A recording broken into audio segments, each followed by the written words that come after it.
When I tell people about my success with flipping houses and how they could do the same thing, the most common answer is, I would, but I don't have the money or the credit right now. As soon as I explain that I didn't have any money when I started either, they ask, well, where did you get it then? The answer? Investors. And where do you find these investors? You can meet investors anywhere. They're just people that currently are not satisfied with the return they're getting on their retirement account or their savings account. They are bidding at the foreclosure auctions every week. They're at educational conferences and seminars. They're at real estate investing meetups. They're at entrepreneur and small business meetups. They're on biggerpockets.com. Sometimes they're on Craigslist. They might even be your friends and family.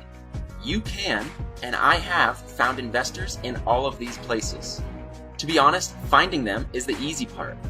Convincing them that you're trustworthy and that you'll be able to grow their money can be a little bit more difficult. So here are 3 of the most successful strategies that I use when trying to win the hearts and the cash of my investors. Number 1, you need to have the knowledge and the confidence that you are the right place for this investor's money. For me, this only came after I had read 20 books on real estate, sales, motivation, knocked on a bunch of doors and talked with sellers, and been to plenty of real estate investing meetups and listened to a bunch of podcasts. Only after I had done all of this did I have enough knowledge to be able to convince an investor I knew what I was talking about. This is important because investors want to know their money is safe, and obviously it is safe when the person who has it knows what they're doing. Number 2, you need to be able to add value to people, and you need to do it often. The first time I met with my first investor, we sat down at a Panera and we talked for an hour about all the different real estate strategies that I was learning. This was a guy who already owned 10 rental properties, so he was familiar with real estate, but I was actually able to teach him all about what lease options were and how they could be more profitable than rentals. He could probably hear the excitement pouring out of me, as well as the fact that I had the knowledge to pull this off. I was so excited about the subject that I got him excited enough to invest with me. This is important because when people see you are genuine and would gladly give your time to help them and invest in them, they will obviously be more inclined to invest in you. Number 3, you need to actually have a deal. None of this would have mattered if I didn't actually have a deal under contract. So I would always recommend to people to go and talk to sellers first and have the confidence that you will be able to find the investor after you get a good deal. Think about what scenario gives you more negotiating power. Scenario 1. Hi, Mr. Investor. I was wondering if one day, if I get a deal, maybe could you give me money for it? And maybe could we do a deal together? And I promise I'll grow your money. Scenario 2.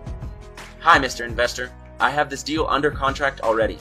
Here are the numbers. I estimate that we will be making a 20% return on investment in 4 months.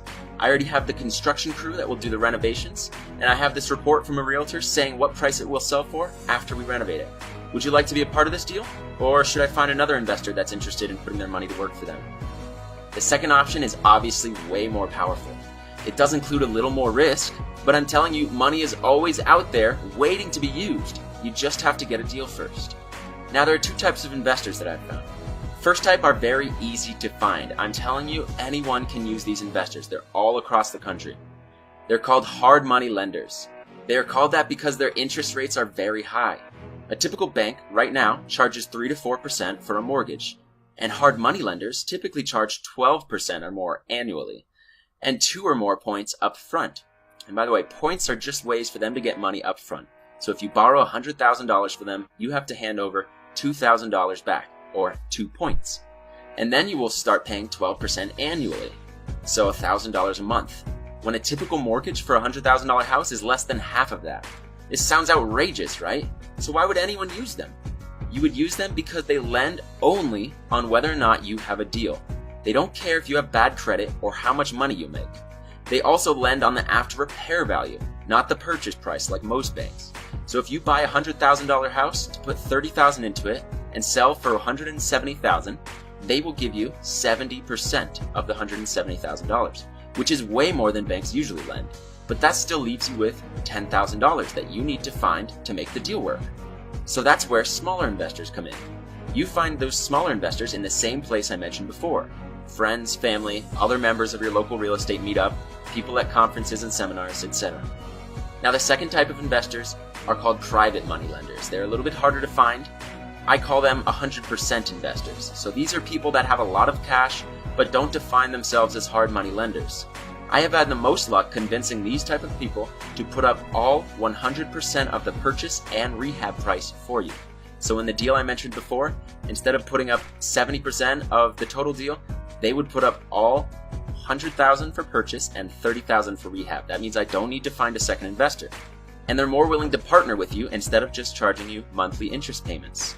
I prefer this method because it takes some of the risk out of flipping houses. Now, whichever investor you use, you need to start doing these 3 things: learning and networking to gain knowledge and confidence, adding value to other people, and looking for deals and getting them under contract. Comment below if you would like to see me make a video on my reading list next, or how I find deals. Which one would you like to see next?